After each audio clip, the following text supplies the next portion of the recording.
Bulletin का आगाज करें और सबसे पहले आपको खबर दें। कराची में पीआईए तैयारा हादसे की तहकीकात के सिलसिले में आज वफाकी वजीर हवाबाजी गुलाम सरवर खान वजीर आजम को रिपोर्ट पेश करेंगे।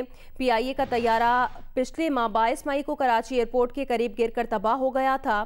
तैयारे में मुसाफिरों और अमले के अफराद समेत 99 अफराद सवार थे, जिनमें से 97 इस हादसे में जाँ बहक हो गए थे। 2 अफराद इस हादसे में महफूज रहे थे, जिनमें बैंक ऑफ पंजाब के सदर जफर मसूद भी शामिल थे।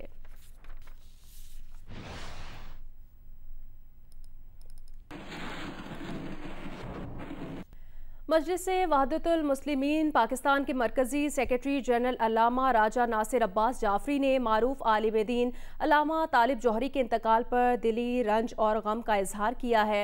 उन्होंने ताज़ियत करते हुए कहा कि अल्लामा तालिब जौहरी की रहलत अहले खाना के लिए एक नाकाबिले बर्दाश्त सदमा है और कौम एक अजीम आलिम दीन से महरूम हो गई है। अल्लामा राजा नासिर अब्बास ने कहा कि अल्लामा तालिब जौहरी की इल्मी खिदमात को कभी फरामोश नहीं किया जाएगा। मरहूम ने पूरी ज़िंदगी इत्तेहाद बैनुल मुस्लिमीन के फ़रोग और फ़िरका वारियत के ख़ात्मे के लिए कोशिशें की। मजलिस वहदतुल मुस्लिमीन के कायद और अरकान सोगवार ख़ानदान के गम में बराबर के शरीक हैं। उन्होंने मरहूम की बुलंदी दर्जात और पसमानदगान के लिए सब्र जमील की दुआ की है।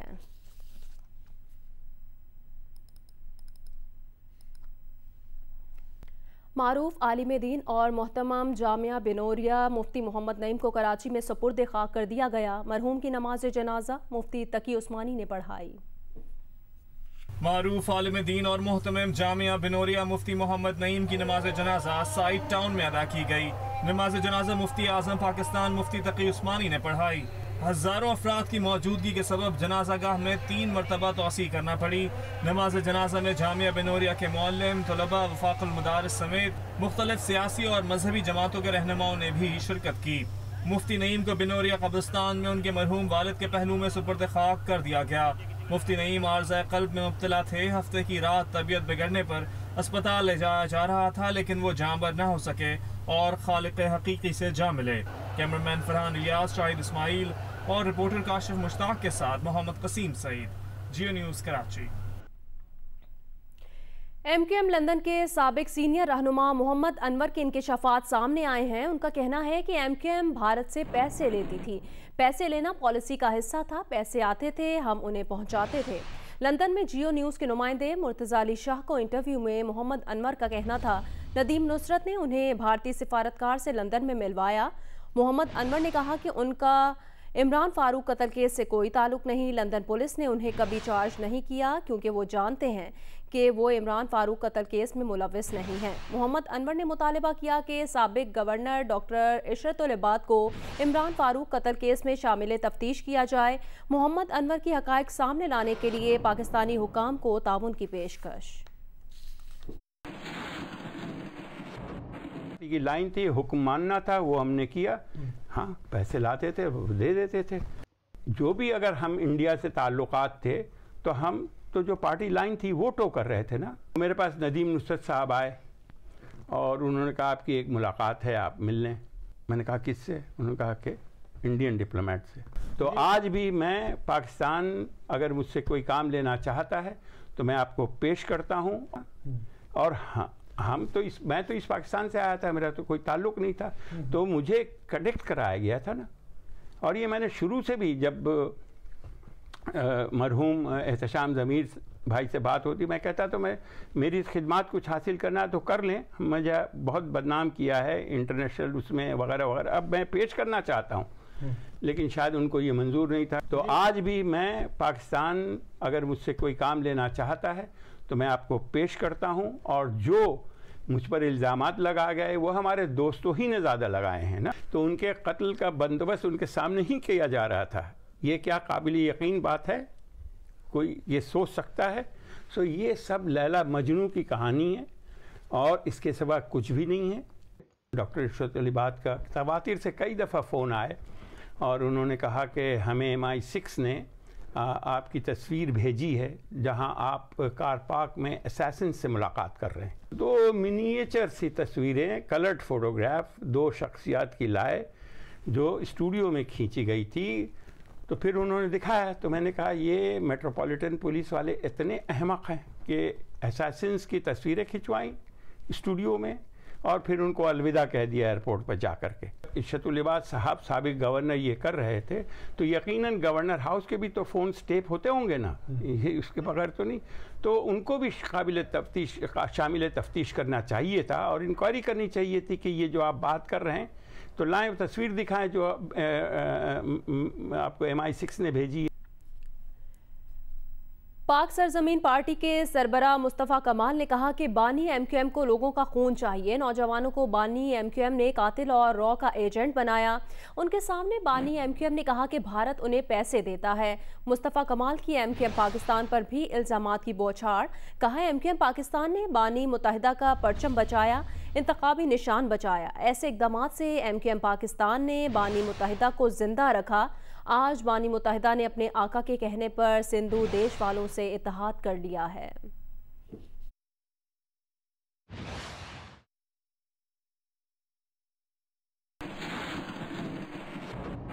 कराची के इलाके सच्चल में कोरोना वायरस के मुतादिद केसेस के बावजूद लॉकडाउन की खिलाफ वर्जी जारी है। सच्चल गोट से रिपोर्ट करेंगे नुमाइंदा जियो न्यूज़ कमर अली मस्तोई। जी, डिस्ट्रिक्ट ईस्ट के इलाके सच्चल गोट में कोरोना वायरस के बढ़ते हुए केसेस के पेश नज़र इस इलाके में मुकम्मल लॉकडाउन का ऐलान किया गया था, लेकिन उसके बावजूद इस इलाके की तमाम गलियां मुकम्मल तौर पर खुली हुई हैं। किसी भी गली को सील नहीं किया गया। कहीं पर भी पुलिस या कानून नाफिज करने वाले इदारे इस इलाके में नज़र नहीं आ रहे। बाहर से आने वाले अफराद आज़ाना तौर पर बग़ैर किसी एहतियाती तदाबीर के इस इलाके में आ जा रहे हैं। यहाँ पर जो है वो पब्लिक ट्रांसपोर्ट भी मामूल के मुताबिक चल रहा है। ना सिर्फ इलाके से पब्लिक ट्रांसपोर्ट जा रहा है बल्कि बाहर से भी पब्लिक ट्रांसपोर्ट आ रहा है, जिसके बायस इस इलाके में कोरोना वायरस के मज़ीद जो केस हैं वो बढ़ने का ख़दशा है। कहीं पर भी लॉकडाउन के नफाज के लिए यहाँ पर पुलिस या कानून नाफिज करने वाले इदारे के एहलकार नहीं नज़र आ रहे। बलूचिस्तान में गुज़श्ता 2 हफ्तों के दौरान कोरोना वायरस के 12,310 टेस्ट किए गए। इनमें से 3,107 अफराद में वायरस की तशख़ीस हुई और इस दौरान 54 अफराद इंतकाल कर गए। ताहम गुज़श्ता हफ्ते की निस्बत रवां हफ्ते केसेस की तादाद में कमी आई है। महकमा सेहत की रिपोर्ट के मुताबिक रवां माह के दौरान 7 जून से लेकर 20 जून तक कोरोना के 12,310 अफराद के टेस्ट किए गए। इनमें से 3,107 अफराद के टेस्ट मुस्बत आए। इनमें से बेशतर मुतासिर अफराद का ताल्लुक कोयटा से है। गुज़श्ता हफ्ते की निस्बत रवां हफ्ते में कोरोना केसेस में कमी आई है। रवां हफ्ते 5,438 अफराद के टेस्ट किए गए। इनमें से 1,300 मुस्बत केसेस रिपोर्ट हुए और रवां हफ्ते 17 मुतासिर अफराद जाँ बहक हो गए। गुज़श्ता हफ्ते 6,871 अफराद के कोरोना टेस्ट किए गए। इनमें से 1,807 अफराद में कोरोना वायरस की तशख़ीस हुई और 37 अफराद इंतकाल कर गए।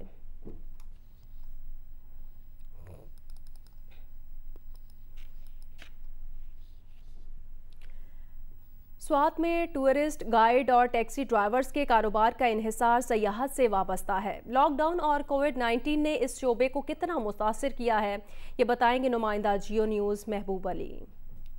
एक अंदाजे के मुताबिक वादी स्वात में टूरिस्ट गाइड्स और टैक्सी चलाने वाले कारोबार से 50,000 अफराद वाबस्ता है। लॉकडाउन और कोविड-19 के बाइस इस शोबे से ताल्लुक़ रखने वाले हज़ारों अफराद भी बेरोज़गार हो गए हैं। यहाँ कोई टूरिस्ट नहीं आ रहे और यहाँ हमारे टैक्सी वालों का कोई रोज़गार नहीं है। हम पूरे दिन सुबह आते 6-7 बजे आते, शाम तक यहाँ इंतज़ार करते हैं, कोई भी बंदा बाहर से नहीं आते। हम लोग सुबह आते हैं और शाम को अपना गाड़ी खाली हाथ ले जाते हैं। वादी स्वात में टैक्सी ड्राइवर्स कलाम, मालम जब्बा, म्यादम और मोहडन झील तक सयाहों को पहुँचाते हैं। पुरखतर और मुश्किल रास्तों पर सफ़र करना और सयाहों को इन इलाकों के बारे में मालूमात फराहम करना उनका रोज़गार और मशगला है। तमाम आजकल इन लोगों के घरों के छोले भी ठंडे पड़ गए हैं। हालात ऐसे है कि जैसे दुनिया मुतासिर है वो है, तो इसकी वजह से ये हमारा स्वात में जितने भी टूरिस्ट गाइड है, ड्राइवर है वगैरह हजरात, ये सब मुतासिर हुए हैं। सवारी भी नहीं है और टूरिस्ट कुछ भी नहीं आता इधर, हम कहाँ जाए। सयाहत से वाबस्ता टूरिस्ट गाइड्स और टैक्सी चलाने वालों का कहना है यही हालात रहे तो उनके लिए 2 वक्त की रोटी का हुसूल भी मुश्किल हो जाएगा। कैमरामैन मोहम्मद जुबैर और समीउल्लाह के साथ महबूब अली, जियो न्यूज़, स्वात। साबिक सदर आसिफ अली जरदारी की नई तस्वीर मंजर-ए-आम पर आ गई। साबिक सदर आसिफ अली जरदारी से बच्चों ने ऑनलाइन बात की। साबिक सदर को फादर्स डे की मुबारकबाद दी गई। बिलावल भुट्टो जरदारी, आसिफा भुट्टो, बख्तावर भुट्टो जरदारी ने अपने वालिद से बात की। बिलावल और बख्तावर ने कॉन्फ्रेंस कॉल की तस्वीर समाजी राब्तों की वेबसाइट पर शेयर की है।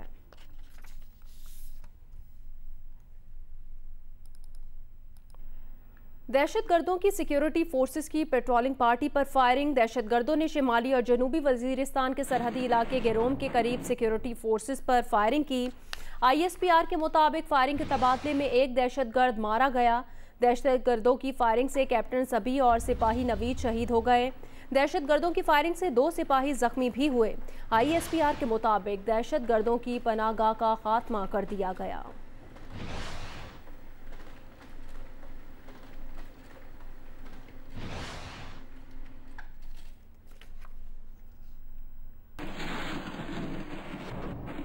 भारतीय फौज ने कंट्रोल लाइन पर एक बार फिर सीज फायर मुआहदे की खिलाफ वर्जी करते हुए बिला इख्तियार फायरिंग और गोलाबारी की, जिससे 13 साल की बच्ची शहीद हो गई। पाक फौज की जानिब से भारतीय फौज की बिला इख्तियार फायरिंग के जवाब में मौसर कार्रवाई की गई। DG ISPR के मुताबिक भारतीय फौज ने गुज़श्ता रात लाइन ऑफ कंट्रोल के हाजी पीर और बदौरी सेक्टर्स पर बिला इख्तियार फायरिंग और गोलाबारी की, जिससे एक 13 साल लड़की शहीद हो गई। शहीद इकरा शबीर का ताल्लुक बडोरी सेक्टर से है। भारतीय फौज की फायरिंग से एक 12 साल का बच्चा भी जख्मी हुआ। भारतीय फौज ने दानिस्ता शहरी आबादी को निशाना बनाया। पाक फौज ने भारतीय फायरिंग का मौसर जवाब दिया।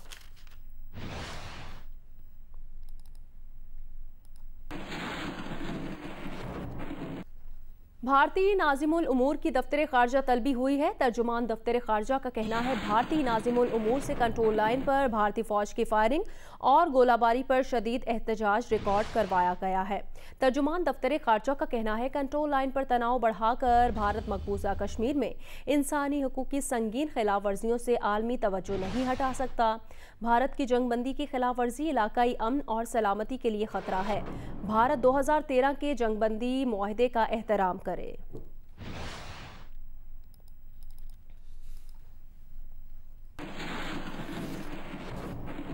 वज़ीर ख़ारजा शाह महमूद कुरैशी ने कहा कि भारत अंदरूनी सूरत हाल से तवज्जो हटाने के लिए पाकिस्तान में स्लीपर सेल्स को मुतहरिक कर सकता है।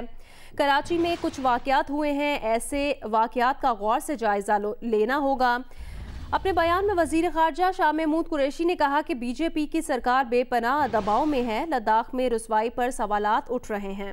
भारत LOC पर भी सीज़ फायर खिलाफ वर्जियों में इजाफा कर सकता है। वज़ीरिस्तान हो या LOC पर फायरिंग, भारत को पाकिस्तान का अमन एक आंख नहीं भाता।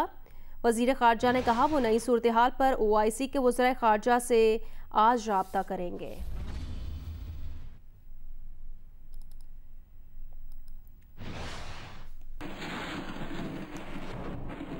चीनियों के हाथों भारतीय फौजियों की दुर्गत बनने पर भारतीय हाजिर सर्विस और रिटायर्ड फौजी चिराग पा हो गए। भारतीय हाजिर सर्विस और रिटायर्ड फौजियों ने अपने आर्मी चीफ को खत लिख दिया। लोगों ने हुकूमत पर सवालात की बौछार कर दी। खत में कहा गया कि वाक़े की ज़मीनी हक़ाइक़ छुपाने के लिए कहानी पर कहानी घड़ी जा रही है। भारतीय हाजिर सर्विस और रिटायर्ड फौजियों के अहल खाना ने भारतीय आर्मी चीफ को खुले खत में पूछा कि बताया जाए कि वादी गोलान में क्या वाक़या पेश आया। भारतीय आर्मी चीफ से सवाल किया गया कि एक CO समेत कई इंडियन फौजी कैसे मारे गए, भारतीय फौजियों को क्यों हलाक किया गया और क्यों लाशें मस्क की गईं। इंडियन आर्मी चीफ से भारतीय हाजिर सर्विस और रिटायर्ड फौजियों के अहले खाना ने यह भी पूछा क्या कभी असल हकीकत मालूम होगी। भारतीय आर्मी चीफ से कहा गया कि इंडियन फौजी तोप का बारूद नहीं है। सिफारती फ़वाइद के लिए भारतीय फौजियों को ज़िबा नहीं किया जा सकता। दाखिली और बैरूनी तौर पर मुश्किल वक्त का सामना करना पड़ रहा है। खत में कहा गया कि भारतीय फौजियों को गैर पेशा वराना अंदाज में खो दिया गया और ज़मीनी हक़ाइक़ छुपाने के लिए कहानी पर कहानी गढ़ी जा रही है। भारतीय फौजियों की हलाकत की बड़ी जिम्मेदारी आर्मी चीफ पर भी आती है।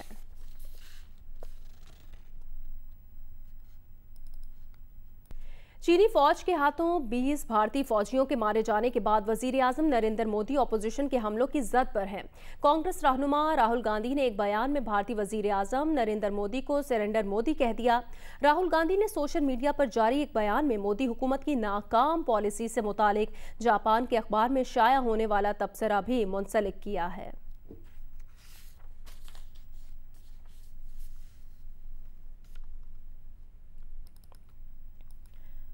अमरीकी रियासत टेनेसी के एक अखबार ने मुसलमानों के खिलाफ इश्तिहार छापने पर माफ़ी मांग ली। इतवार को छपने वाले इश्तिहार में कहा गया था कि इस्लाम नेशविल को एटम बम से निशाना बनाएगा।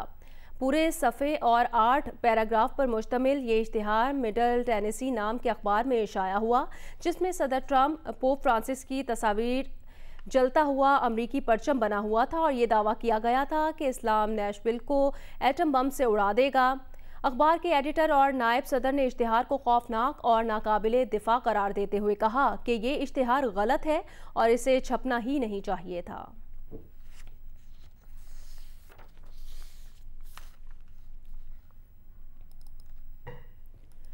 कोरोना वायरस के मामले पर वफाकी हुकूमत की कारकर्दगी से कितने फीसद अफराद मुतमईन हैं? गैलप पाकिस्तान ने नया सर्वे जारी कर दिया। सर्वे में 67% अफराद कोरोना को कंट्रोल करने पर हुकूमती कारकर्दगी से खुश, जबकि 45% नाराज नजर आए। अलबत्ता गुज़श्ता सर्वे के मुकाबले में मुतमईन अफराद की शरह 15% कम हुई है। सर्वे में मजीद क्या कुछ सामने आया, रिपोर्ट देखिए। कोरोना वायरस की वबा कंट्रोल में है या नहीं और वफाकी हुकूमत की इस मामले पर कारकर्दगी कैसी है? पाकिस्तानी अवाम की आरा गैलप सर्वे के जरिए सामने आ गई, जिसमें मुल्क भर से 1000 से ज्यादा अफराद ने बजरिया टेलीफोन हिस्सा लिया। सर्वे में कोरोना वायरस की वबा को कंट्रोल करने के सवाल पर अवामी राय बटी हुई नजर आई। 47% अफराद ने कोरोना वायरस की वबा को कंट्रोल में होने का कहा, जबकि 45% ने इख्तलाफ किया। 7% ने इस पर कोई राय नहीं दी। जिसके बाद अवाम से पूछा गया कि क्या वफाकी हुकूमत ने कोरोना वायरस की सूरत हाल को बेहतर कंट्रोल किया है, तो 67% ने इस राय से इत्तफाक किया। अलबत्ता 28% ने इख्तलाफ किया और कहा कि हुकूमत ने बेहतर कंट्रोल नहीं किया। हुकूमत की जानिब से कोरोना वायरस की सूरत हाल को बेहतर कंट्रोल करने का कहने वालों की शरह गुज़िश्ता सर्वेस के मुकाबले में कम हुई है। मार्च में 60%, अप्रैल में 77%, जबकि अप्रैल के वस्त में 82% अफराद ने हुकूमती कारकर्दगी पर इत्मीनान का इजहार किया था। मगर मौजूदा सर्वे में ये शरह 15% कमी के बाद 67% पर आ गई है। पाकिस्तान का पड़ोसी मुल्क भारत से मवादना किया जाए तो वहाँ 82% अफराद ने हुकूमती रिस्पॉन्स को बेहतर कहा। सर्वे में हर 3 में से एक पाकिस्तानी यानी 32% का ख्याल था कि हुकूमत कोरोना वायरस के आदादो शुमार दुरुस्त नहीं बता रही, जबकि 57% का कहना था कि ऐसा नहीं और हुकूमत दुरुस्त आदादो शुमार दे रही है। 11% ने इस पर कोई राय नहीं दी। गैलप पाकिस्तान ने अवाम से ये सवाल भी किया कि क्या उनके हल्का अहबाब में कोई कोरोना वायरस से मुतासिर हुआ है, तो 78% ने इसका जवाब नफी में दिया, जबकि 22% ने कहा कि जी हाँ, उनके जानने वालों में लोग कोरोना से मुतासिर हुए। इसके अलावा सर्वे में 12% अफराद ऐसे थे जिनका कहना था कि उनके जानने वालों में कोरोना वायरस के बायस अमवात हुई है, जबकि 88% ने कहा कि ऐसा नहीं हुआ। बन्नू में शदीद गर्मी और लोड शेडिंग के 27 शहरियों में शमसी तवानाई से चलने वाले पंखों की खरीदारी का रुझान बढ़ रहा है। मजीद बताएंगे जियो न्यूज़ के नुमाइंदे मंसूरुद्दीन। बन्नू में गर्मी की लहर बदस्तूर जारी है। दोपहर के बाद तो 43 से 44 सेंटीग्रेड को छू रहा होता है, जिसकी वजह से कारोबार ज़िंदगी में मुअत्तल होकर रह जाता है। रही सही कसर लाइट पूरी कर रही है। 24 घंटों में 12 घंटे लोड शेडिंग रोज़मर्रा का मामूल है, जबकि दही इलाकों में तो 18 से 20 घंटे की लोड शेडिंग की जा रही है। शहरियों का कहना है कि शहर की रिकवरी भी 100% है, मगर उसके बावजूद लोड शेडिंग का ये अजाब हम इस सख्त गर्मी में झेल रहे हैं। बिजली का बिल हम 100% दे रहे हैं, लेकिन उसके बावजूद भी हमारे ऊपर 12 घंटे की लोड शेडिंग बदस्तूर जारी है। बन्नू में शायद ही कोई ऐसा घर हो जिस पर शमसी तवानाई की प्लेट नस्ब न हो। शदीद गर्मी की वजह से बर्फ की मांग में भी इजाफा हो गया है, और खासकर ठंडे मशरूबात पर, जिसमें गन्ने का रस सरे फहरिस्त है। गर्म मौसम का ज्यादा असर दिहाड़ीदार तबके पर पड़ रहा है। जी।